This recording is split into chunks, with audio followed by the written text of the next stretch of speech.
Hi, my name is Brent Walmsley.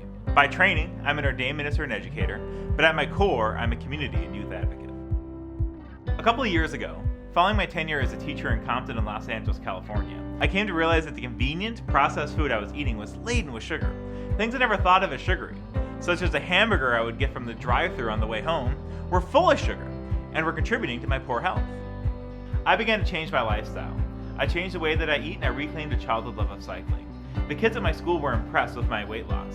Statistically, 1 in 3 are obese, and we began to talk about health. I realized that they and their parents were also subject to the same misinformation.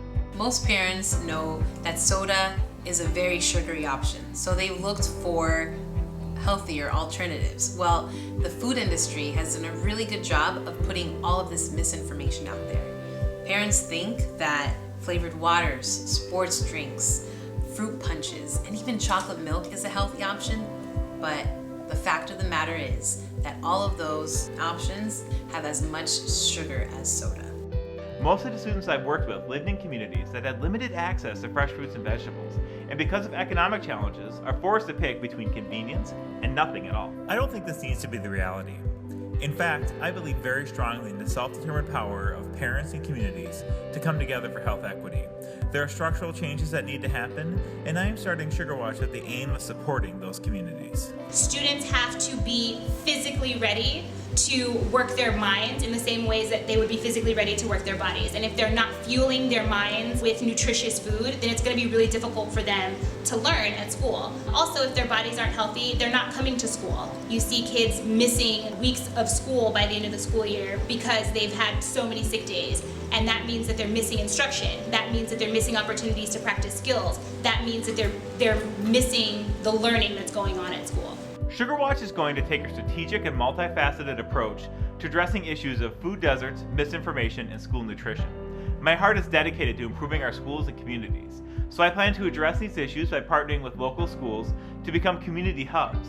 First, we will establish mobile farm stands that can travel to different schools and allow people access to fresh produce where they go to pick their kids up. We will create an oasis in the desert of the freshest, locally grown produce. Second, we will deliver a curriculum that will help families create new habits, address the misinformation from the sugar and processed food industries, and learn practical and tasty ways to make fresh and healthy food a vital part of their family meals.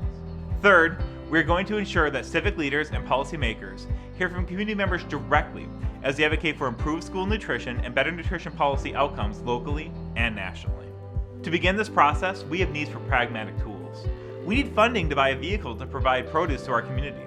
We need to ensure that the curriculum we offer is of the highest quality so that our families are getting engaging, informative, and life-changing information.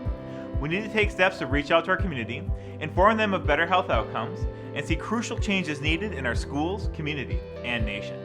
And I really believe that once SugarWatch is set up and once it is going, people are going to want to partner with us and going to want to grow with us. Your gift will be a vital part of building this movement, and any gift will make a huge difference. Please donate today so that we can begin this important work.